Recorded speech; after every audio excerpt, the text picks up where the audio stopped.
నమస్తే welcome to four sides TV news twilight నేను విజయ్ శంకర్ ముందుగా హెడ్లైన్స్ చూద్దాం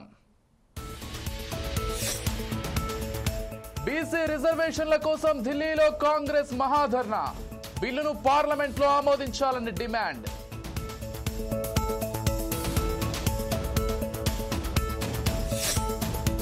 ఏపీ లిక్కర్ స్కామ్ లో ప్రధాన సూత్రధారి విజయసాయి రెడ్డి తనకు సంబంధం లేదని బుకాయిస్తున్నారన్న ఆనం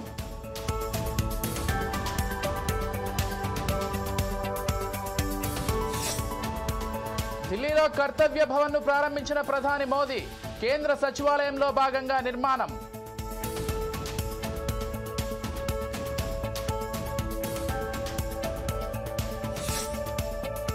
రాజకీయాలకు దూరంగా ఉన్న విమర్శిస్తున్నారు తాను చేసిన మంచే వారికి సమాధానమన్న మెగాస్టార్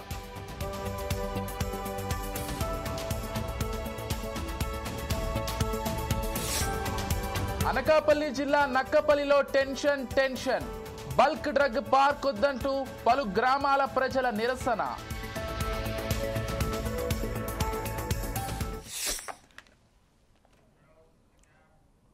డీటెయిల్స్ చూస్తే ఢిల్లీలో కర్తవ్య భవన్ ను ప్రధాని మోదీ ప్రారంభించారు. ఉమ్మడి కేంద్ర సచివాలయ ప్రాజెక్టు కింద మొత్తం 10 కార్యాలయ భవనాల నిర్మాణాన్ని 22 నెలల్లో కేంద్ర ప్రభుత్వం పూర్తి చేయనుంది. ఇందులో మొదటిదైన కర్తవ్య భవన్ ను మోదీ ప్రారంభించారు. కేంద్ర సచివాలయంలో భాగంగా కర్తవ్య భవన్ నిర్మాణం జరిగింది.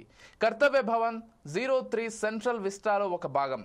అలాగే సాయంత్రం 6 గంటలకు కర్తవ్య పథ్లో జరుగుతున్న సభలో ప్రధాని మోదీ పాల్గొని ప్రసంగించనున్నారు.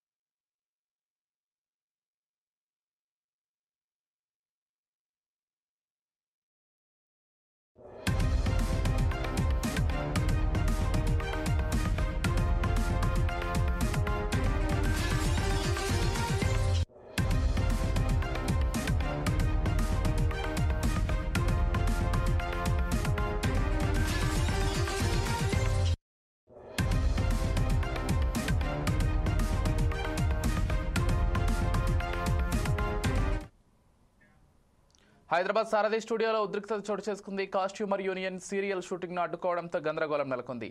సీరియల్ షూటింగ్ కు వెళ్లిన ఓ కాస్ట్యూమర్ సత్యనారాయణను లొకేషన్ కు వెళ్లి కాస్ట్యూమర్ యూనియన్ సెక్రటరీ కొట్టారు. కాస్ట్యూమర్ పై దాడి చేసింది యూనియన్ సెక్రటరీ నరసింహగా తెలుస్తోంది.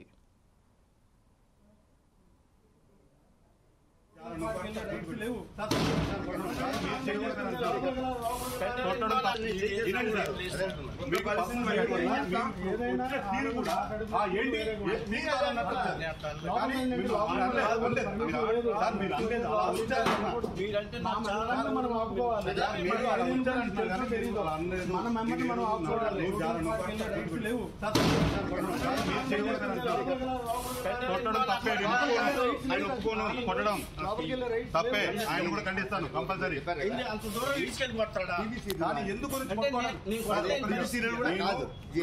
నీకెందుకు వద్దంటున్నాం? మన మెంబర్ని అడగమంటే ఆడ సంగతి చెప్తావు.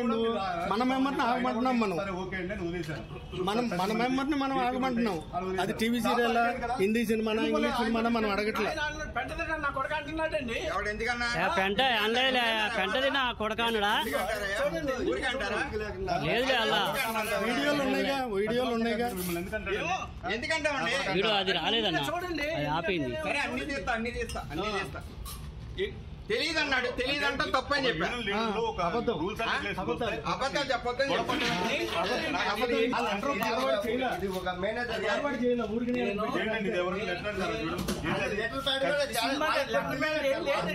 అదే సార్ ఒక నిమిషం నేను చెప్పేది ఏంటంటే వాళ్ళకి డిమాండ్ లేదు టీవీ సీరియల్ ప్రోగ్రామ్.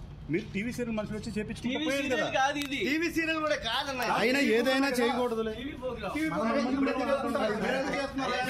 ఇప్పుడు కాదు కదా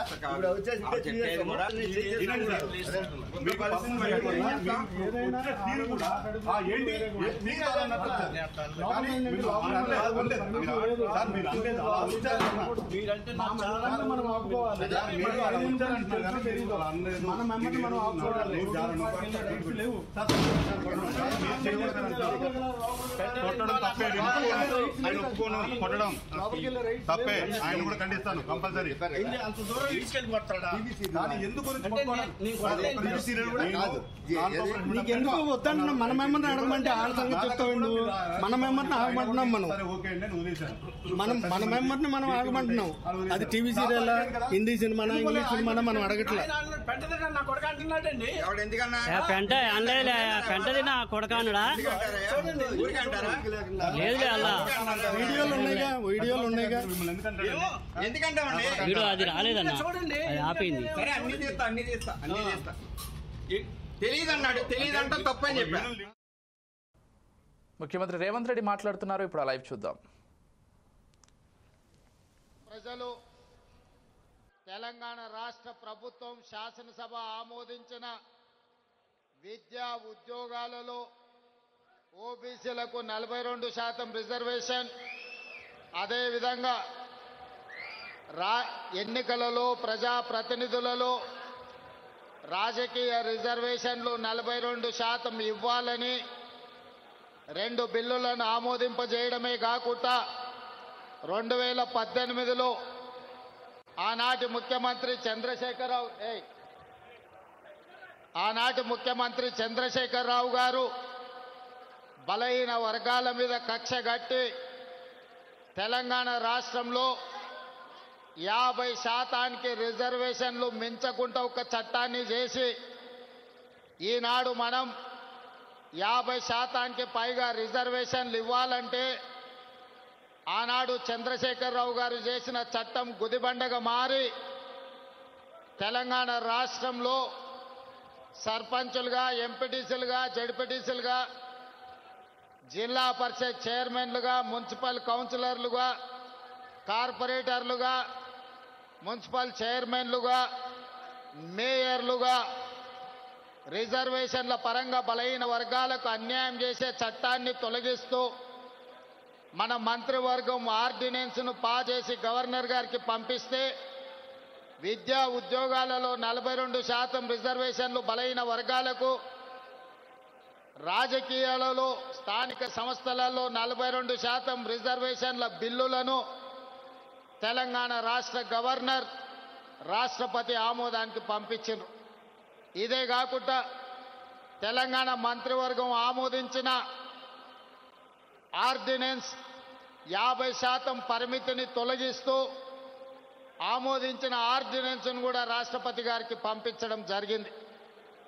దాదాపుగా ఈ బిల్లులు వచ్చి 4 నెలలు పూర్తయినా రాష్ట్రపతి గారి నుంచి ఆమోద ముద్ర పడలేదు. నరేంద్ర మోడీ గారు, భారతీయ జనతా పార్టీ ఈ బిల్లులను అడ్డుకొని తెలంగాణ బలహీన వర్గాలకు అన్యాయం చేస్తుంటే ఇక గల్లీలో ఉండలేక ఢిల్లీలోనే తేల్చుకుందాం పదండి, చలో ఢిల్లీ కార్యక్రమాన్ని తీసుకొచ్చి ఈ వేదిక మీద ఉన్న ఉద్దండులే కాదు, తండాలలో, గూడాలలో, మారుమూల పల్లెల్లో కాంగ్రెస్ పార్టీ జెండా మోసిన ఈరోజు బలహీన వర్గాలకు 42% రిజర్వేషన్లు ఇవ్వాలని 42% రిజర్వేషన్లను నరేంద్ర మోడీ గారు మెడలు వంచైనా తీసుకువెళ్తామని చెప్పి వేలాదిగా ఈరోజు జంతర్ మంతర్లో ఈ ధర్నా దీక్షలో కూర్చున్నారు. మిత్రులారా, హైదరాబాదు నగరంలో, తెలంగాణ ప్రాంతంలో ఈ ధర్నా, ఈ దీక్ష చేస్తే కేవలం తెలంగాణ రాష్ట్రంలో ఉన్న రాజకీయ పార్టీల మద్దతు మాత్రమే మనకు ఉంటుంది. కానీ ఈనాడు జంతర్ మంతర్ వేదికగా మనం నిర్వహించిన ఈ నిరసన కార్యక్రమంలో, ఈ ధర్నా కార్యక్రమంలో భారతదేశంలో ప్రాతినిధ్యం వహిస్తున్న దాదాపుగా 100 మంది పార్లమెంట్ సభ్యులు, ఇండియా కూటమిలో ఉన్న కీలకమైన రాజకీయ పార్టీలు, డిఎంకే కావచ్చు, ఎన్సీపీ కావచ్చు, సమాజ్వాదీ పార్టీ కావచ్చు, కమ్యూనిస్టు సోదరులు కావచ్చు, ఇతర ప్రాంతీయ రాజకీయ పార్టీలకు సంబంధించిన పార్లమెంట్ సభ్యులందరూ కూడా ఇక్కడికి వచ్చి ఈ 42% ఓబీసీ రిజర్వేషన్ల పోరాటంలో తెలంగాణ ప్రజలు ఒంటరి కాదు, మేమందరం మీకు అండగా నిలబడ్డామని బీహార్ నుంచి, మహారాష్ట్ర నుంచి, ఉత్తరప్రదేశ్ నుంచి, వివిధ రాష్ట్రాలకు సంబంధించిన రాజకీయ పార్టీలు తమిళనాడు నుంచి కూడా వచ్చి మా రాష్ట్రాల కోట్లాది మంది ప్రజల మద్దతు మీకు ఉంది. మీరు కొట్లాడండి, మీకోసం పార్లమెంటులో నరేంద్ర మోడీని నిలదీస్తామని చెప్పి ఇండియా కూటమికి సంబంధించిన రాజకీయ పార్టీలు, పార్లమెంట్ సభ్యులు ఈరోజు మనకు అండగా నిలబడ్డారు. ఇవాళ 100 మంది పైగా పార్లమెంట్ సభ్యులు, తెలంగాణ మంత్రివర్గం మొత్తము, పార్లమెంట్ సభ్యులు, శాసన మండలి సభ్యులు, శాసన సభ్యులు, వేలాది మంది తెలంగాణ నలుమూలల నుంచి వచ్చిన మిమ్మల్ని చూసిన తర్వాత నాకు 100% సంపూర్ణమైన విశ్వాసం కలిగింది. రాహుల్ గాంధీ కన్యాకుమారి నుంచి కశ్మీర్ వరకు 150 రోజులు మండు టెండల్లో, మంచు కొండల్లో పాదయాత్ర చేస్తూ, తండాలలో, గూడాలలో, మారుమూల పల్లెల్లో పేదవాళ్లను కలుస్తూ, వాళ్ళ గుండెల్ని తడుతూ, వాళ్ళందరి ఆలోచన విని ఈ దేశానికి ఒక మాట ఇచ్చిండు. తెలంగాణ రాష్ట్ర ప్రజలకు ఒక మాట ఇచ్చిండు. తెలంగాణ రాష్ట్ర ప్రజలకు విజ్ఞప్తి చేసిండు. తెలంగాణ రాష్ట్రంలో మీరు కాంగ్రెస్ పార్టీని అధికారంలోకి తీసుకురండి, నా బాధ్యత మీకు 42% రిజర్వేషన్లను చట్టం చేసే బాధ్యత, 100 సంవత్సరాల నుంచి వాయిదా పడుతున్న జనగణనలో కులగణన తెలంగాణ రాష్ట్రంలో చేస్తాము అని రాహుల్ గాంధీ గారు 4 కోట్ల తెలంగాణ ప్రజలకు మాట ఇచ్చిండు. కామారెడ్డిలో మా మిత్రుడు మహేష్ కుమార్ గౌడ్ గారి తీర్మానంతో షబ్బీర్ అలీ గారి నియోజకవర్గంలో 42% బీసీ రిజర్వేషన్లు, బీసీ డిక్లరేషన్ను ఆనాడు పొన్నం ప్రభాకర్ గారు, అదేవిధంగా మా manifesto committee chairman Sridhar Babu గారి తీర్మానం మేరకు రాహుల్ గాంధీ గారు, సిద్ధరామయ్య గారు కామారెడ్డిలో ప్రజలకు మాట ఇచ్చారు. ఆ మాటలో భాగంగానే ఇవాళ 42% రిజర్వేషన్లకు సంబంధించి 100 సంవత్సరాల నుంచి ఏ రాష్ట్ర ప్రభుత్వం, కేంద్ర ప్రభుత్వం కులగణన చెయ్యలే. నాకు తెలిసి ఉమ్మడి రాష్ట్రంలో 16 మంది, తెలంగాణ రాష్ట్రంలో చంద్రశేఖరరావు గారు, మొత్తం 17 మంది ముఖ్యమంత్రులు 70 సంవత్సరాలలో ఈ దేశం మొత్తం లెక్కేస్తే ఒక 300 మంది ముఖ్యమంత్రులైన ఈ దేశంలో వివిధ రాష్ట్రాలకు 300కు పైగా ముఖ్యమంత్రులు ఎవరు చెయ్యని సాహసం, ఎవరు చెయ్యని కులగణన తెలంగాణ రాష్ట్రంలో నా మంత్రివర్గ సహచరులు, ముఖ్యంగా ఉప ముఖ్యమంత్రి వర్యులు బట్టి విక్రమార్క గారు, cabinet sub committee chairperson Uttam Kumar Reddy గారు, దామోదర్ రాజనరసింహ గారు, పొన్నం ప్రభాకర్ గారు, సీతక్క, వీళ్ళందరూ నాకు అండగా నిలబడి 100 సంవత్సరాల నుంచి జరగని కులగణనను 300 పైగా ముఖ్యమంత్రులు చెయ్యలేని పనిని చేసే అవకాశం, చరిత్రలో మిగిలిపోయే అవకాశం మీరందరూ కల్పించారు. ఈనాడు ఏ ముఖ్యమంత్రికి రాని అవకాశం, ఏ రాష్ట్రానికి రాని అవకాశం, ఈరోజు దేశానికి ఆదర్శంగా నిలబడడానికి తెలంగాణ రాష్ట్రానికి, తెలంగాణ రాష్ట్ర 2వ ముఖ్యమంత్రిగా మీ సోదరుడిగా నాకు అవకాశం వచ్చింది. ఇది ఒక గొప్ప అవకాశం. ఇది చరిత్రలో మిగిలిపోయే, చరిత్రలో రాసి పెట్టే అవకాశం. ఈ అవకాశాన్ని అందిపుచ్చుకొని, రాహుల్ గాంధీ గారి సందేశాన్ని పుచ్చుకొని, తెలంగాణ రాష్ట్రంలో జనగణనలో కుల గణన చెయ్యడమే కాదు, 42% రిజర్వేషన్లు పెంచాలి అని చట్టాన్ని చేసి ఈరోజు ఢిల్లీకి సవాలు విసిరినాం. ఇవాళ తెలంగాణ రాష్ట్రంలో రిజర్వేషన్లకు అడ్డుపడ్డ చంద్రశేఖరరావు, బండి సంజయో, కిషన్ రెడ్డో, రామచంద్రరావు కాదు మన సవాలు, మన పోటీ, మన సవాలు ఢిల్లీ మీద, నరేంద్ర మోడీ మీద, భారత ప్రభుత్వం మీద మనం సవాలు విసురుతున్నాం. నరేంద్ర మోడీ గారు ఎన్డీఏ ప్రభుత్వానికి జంతర్ మంతర్ చౌరస్తా నుంచి నేను సూటిగా సవాలు విసురుతున్నా. మా డిమాండ్ను ఆమోదిస్తారా, లేకపోతే మిమ్మల్ని గద్దె దించి ఎర్రకోట మీద 3 రంగుల జెండా ఎగరేసి, ఎర్రకోట మీద 3 రంగుల జెండాను ఎగరేసి మా నాయకుడు రాహుల్ గాంధీ గారిని ఈ దేశ ప్రధానమంత్రిగా చేసి 42% ఓబీసీ రిజర్వేషన్లను సాధించుకునే వరకు ఇక్కడ ఉన్న వాళ్ళు ఎవరు నిద్రపోరన్న మాట నరేంద్ర మోడీ గారికి నేను విజ్ఞప్తి చేస్తున్నా. మిత్రులారా, ఈ వేదిక మీద నుంచి నేను విజ్ఞప్తి చేస్తున్న ఈ భారత ప్రధానమంత్రి గారికి, అయ్యా నరేంద్ర మోడీ గారు, మీ గుజరాత్ నుంచి గుంట భూమి మేము అడగలే, మీ పోర్బందర్ పోర్టు నుంచి చుక్క నీళ్లు అడగలే. మా తెలంగాణ రాష్ట్రంలో మా గడ్డ మీద మా బలైన వర్గాల సోదరులకు మేము 42% రిజర్వేషన్లు ఇచ్చుకుంటామంటే మీ గుజరాత్ వాళ్ళకు వచ్చిన కడుపు మంటేందని నేను అడగదలుచుకున్నా.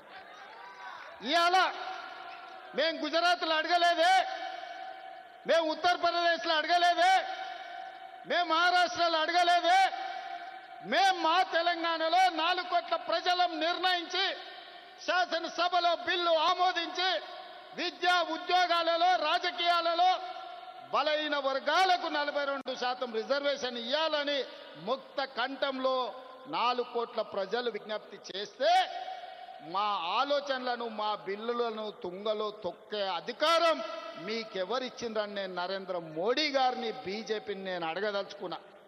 ఇవాళ నరేంద్ర మోడీ గారు మన బద్ధ శత్రు, మన బలైన వర్గాలకు న్యాయం చెయ్యాలన్న ఆలోచన ఆయనకు లేదు.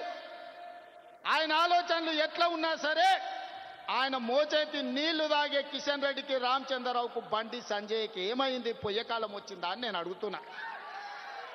మళ్ళా రా మీరు తెలంగాణకు, మళ్ళీ అడగరా ఓట్లు తెలంగాణలో బలైన వర్గాలకు, మళ్ళా రా దళిత కాలనీలకు, మళ్ళా కలవరా ఆదివాసీలను. తెలంగాణ రాష్ట్ర ప్రజలతో మీ అవసరం తీరిపోయిందా? మీ బంధం తెగిపోయిందా? పేరు బంధం తెగిపోయిన తెలంగాణ రాష్ట్ర సమితి మీ పేగు బంధం కూడా తెలంగాణతో తెగిపోయిందా? మీరెందుకు మోడీతో అంటగాగుతున్నారు? ఇవాళ ఈ ధర్నాకు మీరెందుకు రాలేదు అని నేను బీఆర్ఎస్ వాళ్ళని అడుగుతున్నా. బీజేపీ వాళ్ళు నరేంద్ర మోడీ గారి మోచేతి నీళ్లు తాగొచ్చు, మరి బీఆర్ఎస్ వాళ్ళు మోడీ గారి చెప్పులు మోసి బతుకుతున్నారా? మీరు మా కండగా నిలబడకుండా నిన్న ఓ సన్నాసి మాట్లాడతాడు, ఎన్నికల కమిషన్ కలవనికి వచ్చిన ఢిల్లీకి రేవంత్ రెడ్డి జంతర్ మంతర్ల డ్రామా చేస్తున్నాడు. నేను అడగదలుచుకున్న మా బలైన వర్గాల సోదరులు, అయ్యా మన దీక్ష వాళ్ళకు ఒక డ్రామాలాగా కనిపిస్తుంది. ఆయన పేరే డ్రామారావు. డ్రామా నీ ఇంట్లో ఉంది, నీ ఒంట్లో ఉంది, నీ రక్తంలో ఉంది, నీ పేరులో ఉంది. మీ మొత్తం కుటుంబమే డ్రామాలేసి బతికే కుటుంబం మీది. మాకు డ్రామాలు అవసరం లేదు, చిత్తశుద్ధి ఉంది.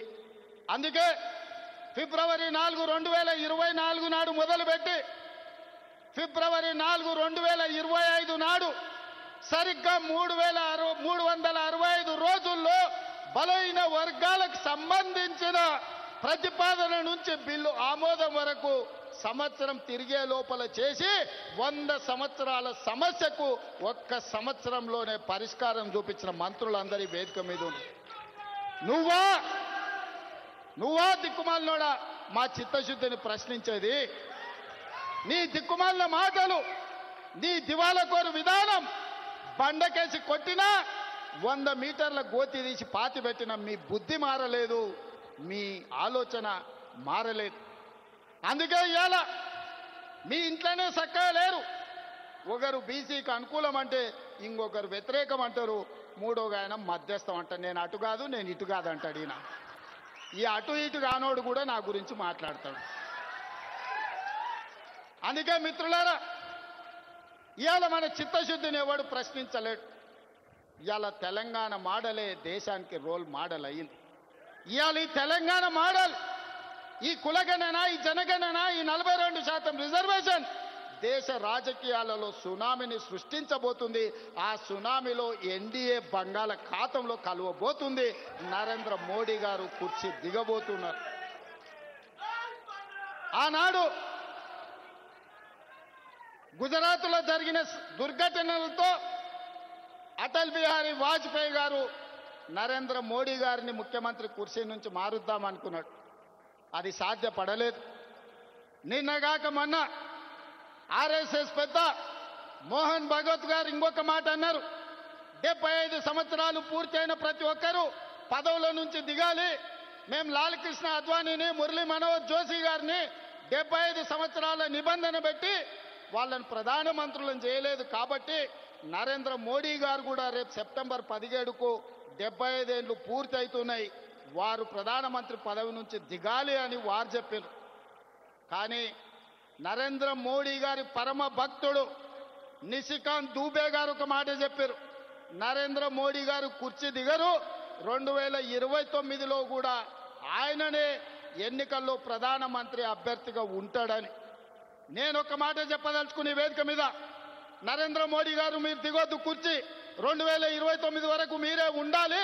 2029 ఎన్నికల్లో అటల్ బిహారీ వాజ్పేయి ఆర్ఎస్ఎస్ చేయలేని పని, నరేంద్ర మోడీని గద్దెదించే పని మా సోదరుడు, మా నాయకుడు రాహుల్ గాంధీ గారు, మా నాయకుడు రాహుల్ గాంధీ గారి నేతృత్వంలో మా ప్రతి కాంగ్రెస్ పార్టీ కార్యకర్త దేశం నలుమూలల నుంచి కార్యోన్ముఖులై ఎన్నికల యుద్ధ రంగంలో నరేంద్ర మోడీని ఓడిస్తాం, ఢిల్లీ గద్దె నుంచి నరేంద్ర మోడీని దించుతాం. ఇదే మా శపథం అని చెప్పి జంతర్ మంతర్ సాక్షిగా నేను చెప్పదలుచుకున్నా.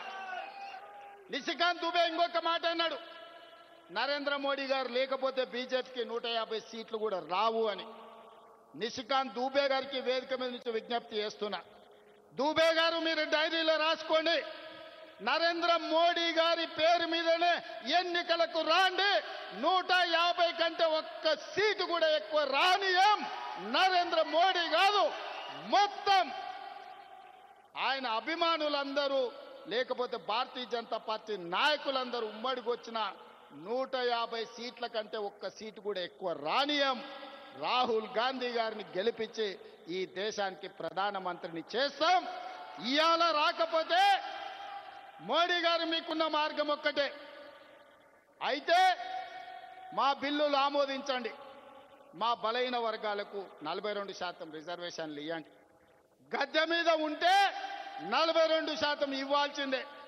నువ్వు 42% ఇవ్వకపోతే గద్దె మీద నుంచి మేము దించుతాం, 42% రిజర్వేషన్ సాధించుకుంటాం.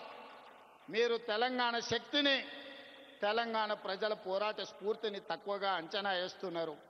నరేంద్ర మోడీ గారు, బీజేపీ నాయకులారా, ఆనాడు ఇందిరాగాంధీ ఎస్సీ ఎస్టీల రిజర్వేషన్లను బలంగా అమలు చేసింది. ఎస్సీ ఎస్టీ సోదరులకు ఇండ్లు లేని వాళ్ళకి ఇండ్లు ఇచ్చింది, ఇంటి స్థలాలు లేని వాళ్ళకి ఇంటి స్థలం ఇచ్చింది, ఇల్లు కట్టుకోవడానికి ఇందిరమ్మ ఇల్లు ఇచ్చింది, భూమి లేని వాళ్ళకు భూమి ఇచ్చింది, దున్నేవాడికే భూమి హక్కు అన్న నక్సలైట్ల నినాదాన్ని లక్షలాది ఎకరాల భూములు దళితులకు అసైన్మెంట్ పట్టాల పేరు మీద భూములు ఇచ్చింది. రాజకీయాలపై మెగాస్టార్ చిరంజీవి ఆసక్తికర వ్యాఖ్యలు చేశారు. రాజకీయాలకు పూర్తిగా దూరంగా ఉన్నారని స్పష్టం చేశారు. అయినా కొందరు నేతలు విమర్శిస్తూనే ఉంటారని చెప్పుకొచ్చారు. సోషల్ మీడియాలో తనపై విమర్శలు చేస్తున్నారని ధ్వజమెత్తారు మెగాస్టార్. రాజకీయ విమర్శలపై స్పందించనని క్లారిటీ ఇచ్చారు చిరంజీవి. తాను చేసిన సేవా కార్యక్రమాలు అభిమానుల ప్రేమాభిమానాలే రక్షణ అని ఉద్ఘాటించారు. ఎవరేమన్నా మాట్లాడక్కర్లేదని, చేసిన మంచి మాట్లాడుతోందని స్పష్టం చేశారు. తనపై చెడు రాతలు మాటలకు తాను చేసే మంచే సమాధానమని చెప్పారు. మంచి చేస్తూ మంచి చేసే తమ్ముళ్లకు సహకరించడమే తనకు తెలుసని చిరంజీవి పేర్కొన్నారు. చాలా మంది అంటారు, ఎవరు మిమ్మల్ని ఇలా అటాక్ చేస్తుంటారు, సోషల్ మీడియాలో మాట్లాడుతుంటారు, మీరేం మాట్లాడరు ఏంటని. నాకు నేను చేసినటువంటి మంచి కార్యక్రమాలు, నేను పొందినటువంటి ప్రేమ, అభిమానం, ఇదే నాకు రక్షణ కవచం. నేను మాట్లాడక్కర్లా, నేను చేసుకున్న మంచి మాట్లాడుతున్నట్టు నేను అలాగే అంటుంటాను. ఇది సత్యం. సో ఆ తర్వాత మళ్ళీ ఆ సదరు రాజకీయ నాయకుడు మళ్ళీ ఎక్కడా మాట్లాడేట్టుగా నాకైతే వినపడలేదు. అంటే వాళ్ళకు కూడా మనసు ఉంటుంది కదా, వాళ్ళకి ఒక అంతరాత్మ ఉంటుంది కదా, వాళ్ళకి తెలుసు. ఇంటికి వెళ్ళేసరికి ఆయన అంతరాత్మ చెప్పబోయిన ఇంట్లో వైఫ్ అని చెప్పుద్ది, ఏంటి చెప్పు నోరు అని. సో ఇలా ఉంటుంది అన్నట్టు వాళ్ళ ఇది. సో మనం మాట్లాడక్కర్లేదు, మనం చేసుకుంటూ వెళ్ళిపోతూ ఉంటే కనుక ఎవరైతే ఇలాంటి రాతలు కానీ చేతలు కానీ మాటలు కానీ అంటారో వాళ్ళకి అదే సమాధానం. అందుకని నేను ఎప్పుడు దేనికి స్పందించను. చాలా మంది అంటారు, ఎవరు మిమ్మల్ని ఇలా అటాక్ చేస్తుంటారు. ఏపీ లిక్కర్ స్కామ్ లో సూత్రధారి విజయసాయిరెడ్డేనని టీడీపీ నేత ఆనం వెంకటరమణారెడ్డి ఆరోపించారు. మద్యం కుంభకోణంలో సంబంధం లేదని విజయసాయిరెడ్డి బుకాయిస్తున్నారని, వైసీపీ నేతలందరి హస్తం ఇందులో ఉందని విమర్శించారు. స్కామ్ చేసింది వైసీపీ వాళ్ళు కాదని జగన్ చెప్పగలరా అని ప్రశ్నించారు. ఇప్పటికైనా ఆ పార్టీ నేతలు ప్రజలకు క్షమాపణ చెప్పాలని డిమాండ్ చేశారు. టీడీపీ నేతలు తప్పు చేయాలంటే భయపడతారని చెప్పారు. ఎందుకంటే పార్టీకి చంద్రబాబు హెడ్ మాస్టర్ అని, ఏ తప్పు చేసినా శిక్షిస్తారని చెప్పుకొచ్చారు. మా పుట్టోడు ఎవడు మా పొట్టోడు? విజయసాయిరెడ్డి మా పొట్టబ్బాయి. ఈరోజు మేము అడుగుతున్నాం, విజయసాయిరెడ్డి ఏం చెప్పాడు? జగన్మోహన్ రెడ్డికి విజయసాయిరెడ్డి అత్యంత సన్నిహితుడు. వైసీపీ పార్లమెంటరీ పార్టీలో నెంబర్ 1 కింగ్ పిన్, మొత్తం నడిపించింది అతనే. ఆ రోజు నేను చెప్పా, పొట్టోళ్ళు నమ్మొద్దురా, నమ్మితే సంకనాగిపోతారు అని అన్నానా లేదా? ఎవరైనా మీరు నా మాట విన్నారా? సాయి సాయి సాయి ఎక్కడ, సాయి ఎక్కడ? ఏం చేశాడు? సాయియే సంకనాగిచ్చేసాడు మిమ్మల్ని. సంకనాగిచ్చి ఏం చేశాడు? అది నెల్లూరు రోడ్ అంటే లిక్కర్ స్కామ్ జరిగింది కానీ నాకు సంబంధం లేదు అన్నాడు. ఎవరు విజయసాయిరెడ్డి? మీ ఓడు కాదా? మొన్న వరకు మీరు చేసిన యదవ పనుల్లో పంచుకోలేదా? వైజాగ్ ఇన్ఛార్జి కదా?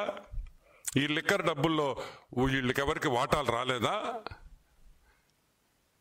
మళ్ళీ మాకు సంబంధం లేదు. సిగ్గు లేకుండా ఎలా చెప్తారు అని అడుగుతున్నా.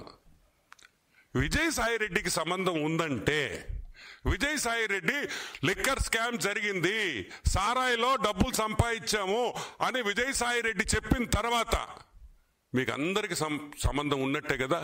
లేకుండా ఎట్టుంటది? ఒక్కసారి మాట్లాడేటప్పుడు, చెప్పేటప్పుడు మనస్సాక్షిని ఒక్కసారి అడగండి. అరే ఇట్ట కూడా అబద్ధాలు చెప్పొచ్చు అంటరా అని. ఆ మనస్సాక్షి చెప్పొద్దు మీకు, వద్దురా అని. కానీ మీరు ఎండరగా మేము చెప్తే. అనకాపల్లి జిల్లా నక్కపల్లిలో టెన్షన్ వాతావరణం నెలకొంది. బల్క్ డ్రగ్ పార్క్ 2వ విడత ప్రజాభిప్రాయ సేకరణలో గందరగోళం ఏర్పడింది. బల్క్ డ్రగ్ పార్క్ వద్దంటూ పలు గ్రామాల ప్రజలు నిరసనకు దిగారు. దీంతో ప్రజలు పోలీసుల మధ్య తోపులాట జరిగింది. ఇప్పటికే సిపిఎం నాయకులను పోలీసులు ముందస్తు అరెస్ట్ చేశారు.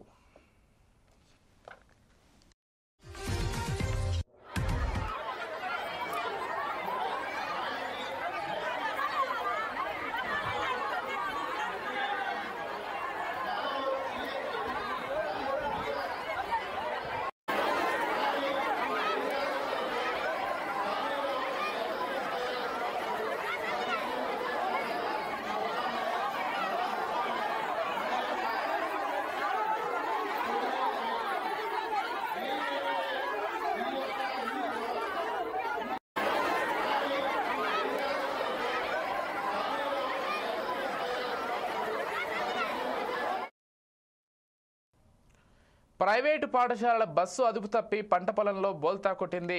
ఏలూరు జిల్లా ముదినేపల్లి మండలం చిగురుకోటలో ఈ ఘటన చోటు చేసుకుంది. బస్సు స్టీరింగ్ రాడ్ విరిగిపోవడంతో ప్రమాదం జరిగినట్లు తెలుస్తోంది. బస్సులో 27 మంది విద్యార్థులు ప్రయాణిస్తుండగా పలువురు గాయపడ్డారు. క్షతగాత్రులను గుడివాడలోని ఈవీఆర్ ఆసుపత్రికి తరలించారు.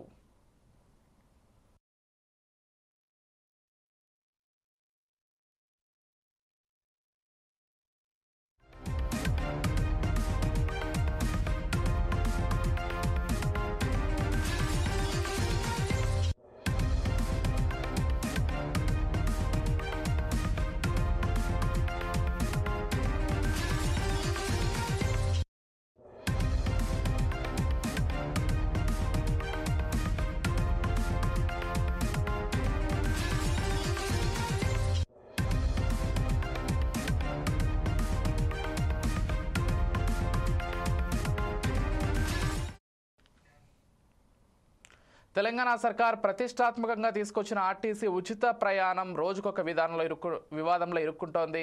మహిళలకు ఆర్టీసీ బస్సుల్లో ఉచిత ప్రయాణం కల్పిస్తున్నామని రేవంత్ సర్కార్ చెబుతున్నా క్షేత్రస్థాయిలో మాత్రం వారికి ఇబ్బందులు తప్పడం లేదు.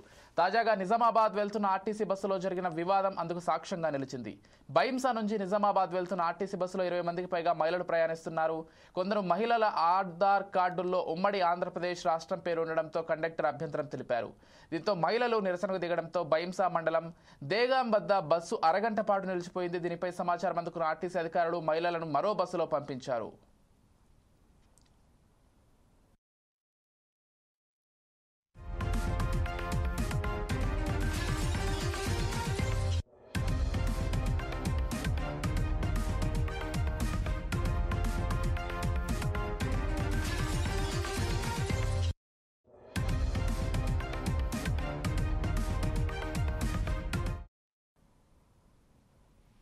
We will turn on our news updates. Keep watching 4 Sides TV.